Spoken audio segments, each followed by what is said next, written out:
Assalamualaikum warahmatullahi wabarakatuh. Nama saya Adinda Nur Afani dengan NIM 1872150 Prodi Pendidikan Ekonomi, mata kuliah Perekonomian Indonesia dengan dosen pengampu Bapak Uza Sukma MPD. Kependudukan tenaga kerja dan pengangguran. Yang pertama itu kependudukan merupakan hal ihwal yang berkaitan dengan jumlah, struktur, umur, jenis kelamin, agama, kelahiran, perkawinan, kehamilan, kematian, persebaran mobilitas dan kualitas, serta ketahanan yang menyangkut politik, ekonomi, sosial, dan budaya. Sedangkan secara harfiah, definisi dari penduduk adalah sekelompok manusia yang menempati suatu wilayah dalam kurun waktu 6 bulan berturut-turut maupun lebih. Indonesia sendiri merupakan negara yang memiliki jumlah penduduk terbesar keempat di dunia. Selain jumlah penduduknya yang besar, luasnya negara kepulauan dan tidak merawatnya penduduk membuat Indonesia semakin banyak mengalami permasalahan terkait dengan kependudukan. Selanjutnya, masalah kependudukan di Indonesia yang ada bersifat kuantitatif. Yang pertama itu jumlah penduduk besar, yang kedua itu pertumbuhan penduduknya cepat, yang ketiga itu persebaran penduduk tidak merata. Lalu ada bersifat kualitatif. Yang pertama itu ada tingkat kesehatan dan tingkat pendidikan. Selanjutnya, upaya dalam mengatasi masalah kependudukan. Yang pertama itu memberlakukan program keluarga berencana atau KB. Yang kedua, meningkatkan pemerataan pembangunan, menciptakan lapangan pekerjaan. Yang keempat, melakukan program transmigrasi. Dan yang kelima, melakukan program perbaikan gizi atau posyandu. Yang keenam, melengkapi sarana dan prasarana kesehatan.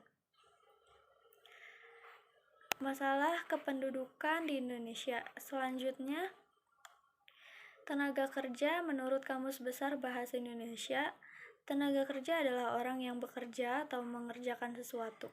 Pengertian tenaga kerja juga didefinisikan sebagai orang yang mampu melakukan pekerjaan baik di dalam maupun di luar hubungan. Jenis-jenis tenaga kerja. Yang pertama itu tenaga kerja jasmani adalah tenaga kerja yang tenaganya melakukan tugas-tugasnya menggunakan tenaga fisik. Yang kedua itu tenaga rohani adalah tenaga kerja yang dalam pengerjaannya menggunakan pemikiran, gagasan, dan ide. Selanjutnya, tenaga kerja menurut fungsi pokok dalam perusahaan. Yang pertama itu tenaga kerja bagian produksi, yang kedua itu tenaga kerja bagian pemasaran, yang ketiga tenaga bagian umum dan administrasi.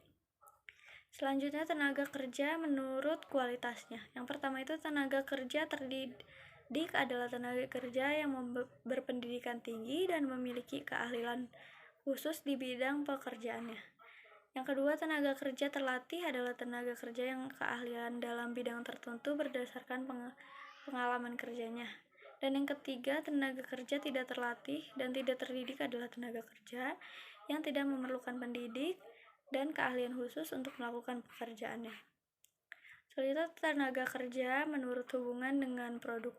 Yang pertama itu tenaga kerja langsung adalah tenaga kerja yang langsung terlibat pada proses produksi dan biaya-biaya produksi atau barang yang dihasilkan. Yang kedua, tenaga kerja tidak langsung adalah tenaga kerja yang pekerjanya tidak terlibat langsung pada proses produksi dan biaya dikaitkan dengan biaya operasional perusahaan.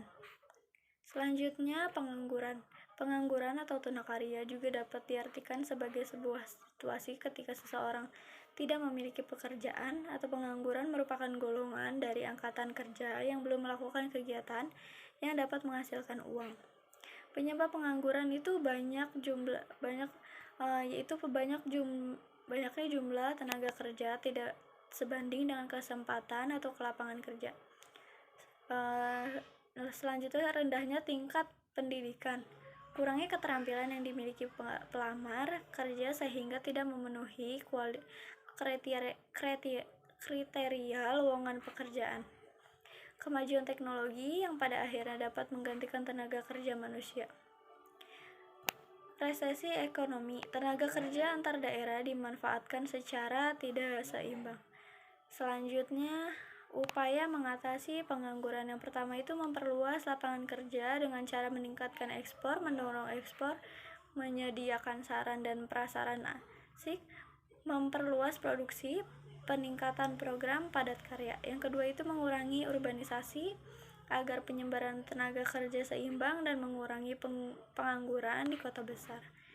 Yang ketiga, memperbaiki mutu pendidikan agar masyarakat memiliki tingkat pendidikan yang setara dan untuk memberikan keseimbangan antara dunia kerja dan dunia pekerjaan. Yang keempat, pengangguran teknologi yang disesuaikan dengan sifat padat karya. Sekian presentasi dari saya, kurang lebihnya mohon maaf. Wassalamualaikum warahmatullahi wabarakatuh.